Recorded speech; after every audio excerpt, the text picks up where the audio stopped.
शहीद पीन का सवाल है कि आप अंधश्रद्धा निर्मूलन का जो काम करते हो, बहुत महत्व का काम है, बहुत अच्छा काम है, समाज के लिए बहुत आवश्यक काम है। लेकिन ये इतना आवश्यक काम आप इतना धीमे गति से क्यों करते हो? एग्रेसिवली क्यों नहीं करते? क्या आपको समाज की चिंता नहीं है? वगैरह, वगैरह। अंधश्रद्धा निर्मूलन का काम करना यानी क्या करना? देखिए, मैं बहुत तार्किक व्यक्ति हूँ, रैशनल व्यक्ति हूँ। मेरे हर काम में, हर कदम में मैं रैशनैलिटी से ही सोचता हूँ। जब मैंने महाराष्ट्र में ये मूवमेंट शुरू की थी, तो मैं पहला बोलने वाला व्यक्ति था इस विषय पर, पब्लिक में जाकर, इतने बड़े पैमाने पर। पब्लिक ने अपने जीवन में पहली बार सुना था कि इस दुनिया में चमत्कार नहीं होते। बाबा लोग झूठे होते हैं। उनमें कोई भी किसी भी प्रकार की दैवी शक्तियां नहीं होती। इस दुनिया में भूत नहीं होता है, भानामती पोल्टरजिस्ट फेनोमेना नहीं होता है, मंत्र तंत्र जादू टोना नहीं होता है। ये लोग पहली बार सुन रहे थे। वेल एजुकेटेड लोग भी पहली बार सुन रहे थे। और मैं पहले से प्रसिद्ध वक्ता होने के कारण, प्रसिद्ध पत्रकार और लेखक होने के कारण मेरा भाषण सुनने के लिए हर समय हजारों की तादाद में भीड़ इकट्ठा होती थी। और मैंने जब ये काम शुरू किया 1982 में, तो फुल टाइम काम शुरू किया, सभी नौकरियां वगैरह छोड़ दी थी, रात दिन यही काम करता था। दिन में 2 से 3 व्याख्यान देता था और बहुत एग्रेसिवली ये बातें लोगों के सामने रखता था।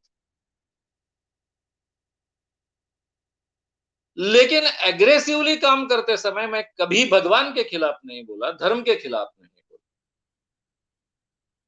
उल्टा मेरी हर व्याख्यान में, हर बात में महाराष्ट्र की जो संत परंपरा है, संत ज्ञानेश्वर, संत तुकाराम, संत नामदेव और अभी के गाडगे महाराज और तुकडोजी महाराज, इन सबका नाम लेकर उनके अभंग, उनके ओवियां, ज्ञानेश्वरी में ओवी कहते हैं, उनके अभंग कहकर अपनी बात लोगों को समझाता था। एक तरफ एग्रेसिव था कि जो चमत्कार करने वाला आसपास का बाबा होगा उसका नाम लेकर बोलूंगा, चाहे दुनिया इधर की उधर हो जाए। उसके कितने भी भक्त, कितने भी गुंडे आए कुछ भी करने के लिए, तो भी नाम लेकर बोलूंगा। और दूसरी तरफ भगवान के खिलाफ एक भी शब्द नहीं बोलूंगा और धर्म के खिलाफ भी एक भी शब्द नहीं बोलूंगा। इस ढंग से काम कर कर मैंने ये पूरा का पूरा काम खड़ा किया, बहुत एग्रेसिवली काम किया। तब भी मेरे दिमाग में स्पष्ट था कि मुझे क्या करना है। हजारों बाबाओं का मैंने भांडाफोड़ किया। मेरे संगठन ने उससे भी ज्यादा किया। मैंने अकेला चलना शुरू किया। जब मैंने शुरुआत की तो कोई भी साथ में नहीं था।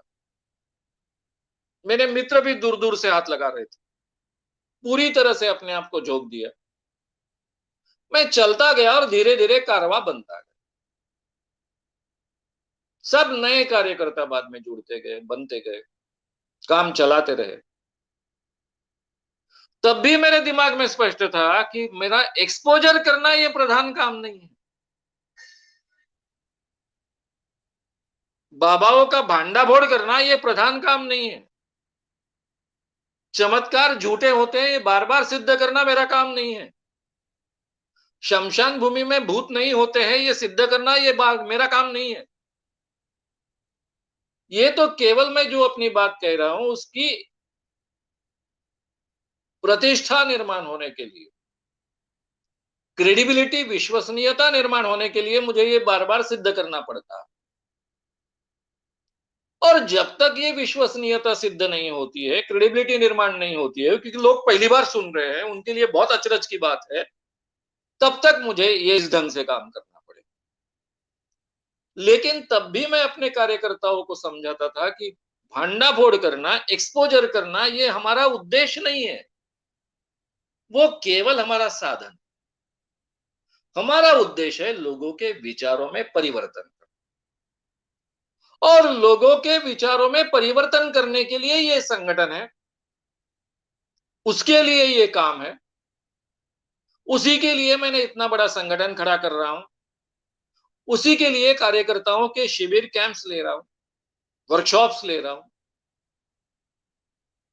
उनको ट्रेन कर रहा हूं, और उसी लिए केवल भांडाफोड़ कर रहा हूं, और उसी लिए मैं लेखन कर रहा हूं न्यूज़पेपर्स में, टीवी पर या और आकाशवाणी पर कार्यक्रम कर रहा हूं।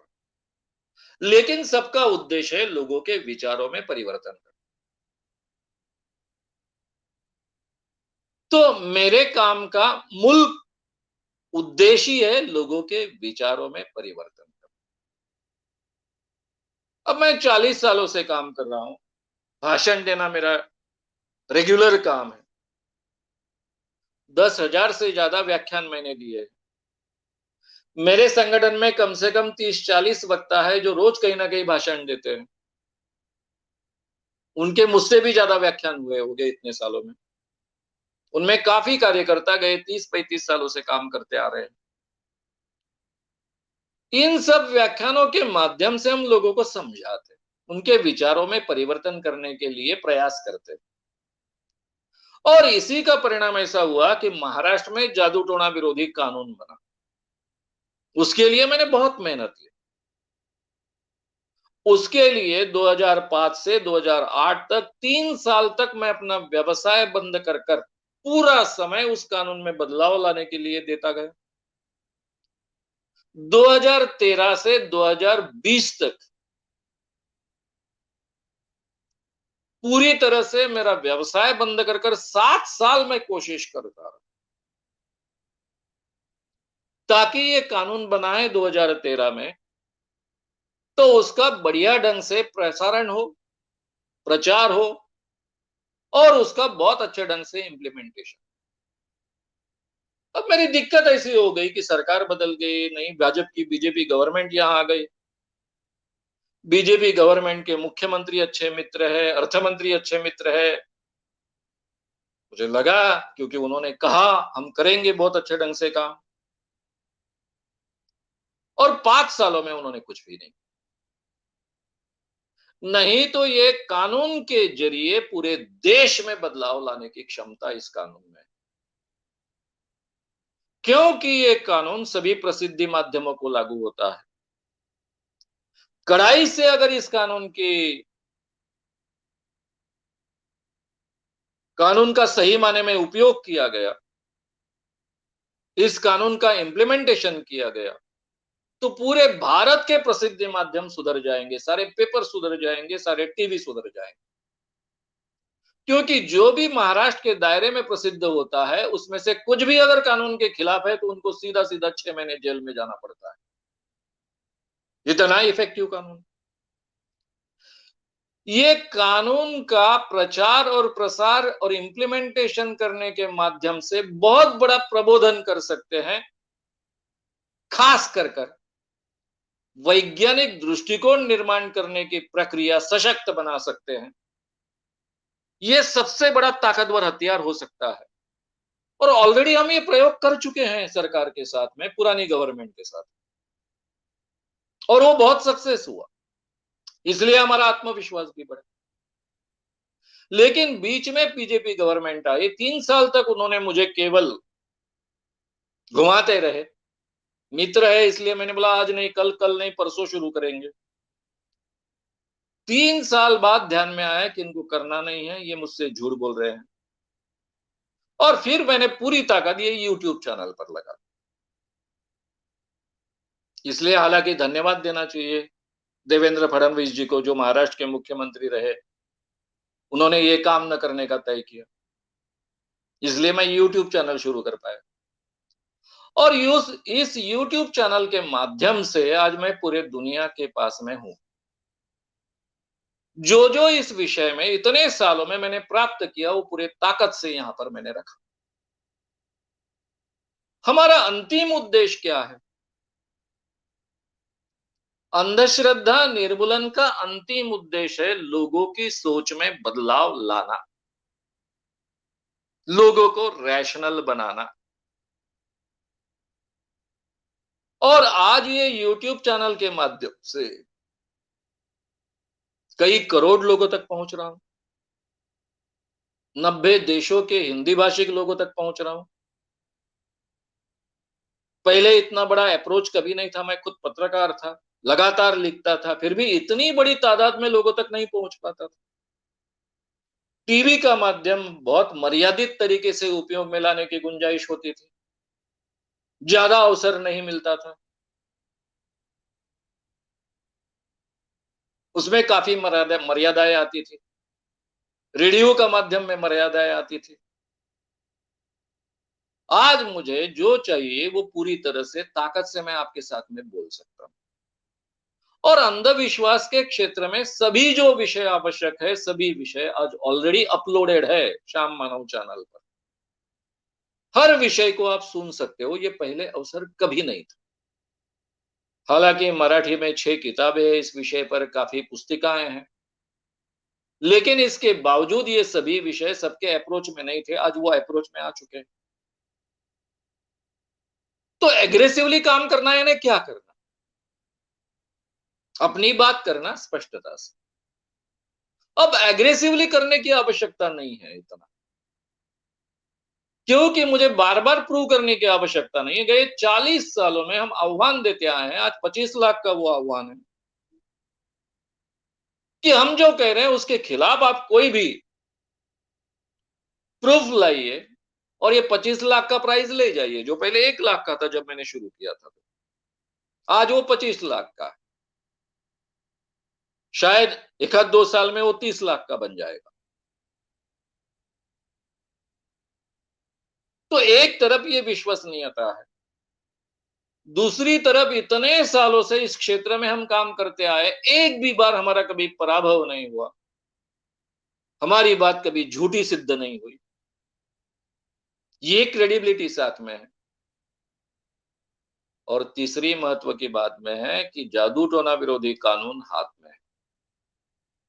अभी ये जो नई सरकार महाराष्ट्र में है, राष्ट्रवादी कांग्रेस और शिवसेना की, ये सरकार ने ये कानून का प्रचार और प्रसार करना पहले ही मान्य किया है। 2020 की शुरुआत में ऑलरेडी 10 करोड़ का बजट इसके लिए सैंक्शन किया था। 1 अप्रैल से काम शुरू होने वाला था, लेकिन 2020 के मार्च में ही लॉकडाउन शुरू हुआ और फिर ऐसी स्थिति गए 1.5-2 सालों में निर्माण हुई कि हम कुछ नहीं कर पाए। लेकिन अभी ये काम ताकत से शुरू होगा। ऑलरेडी सरकार ने ये मान्य किया। महाराष्ट्र गवर्नमेंट के उप मुख्यमंत्री अजित जी पवार और सामाजिक न्याय मंत्री धनंजय जी मुंडे, इन्होंने ऑलरेडी स्वीकारा कि अब इस काम को हम ताकत से शुरू करें। उसके लिए 10 करोड़ का बजट भी इस सेशन में सैंक्शन होगा।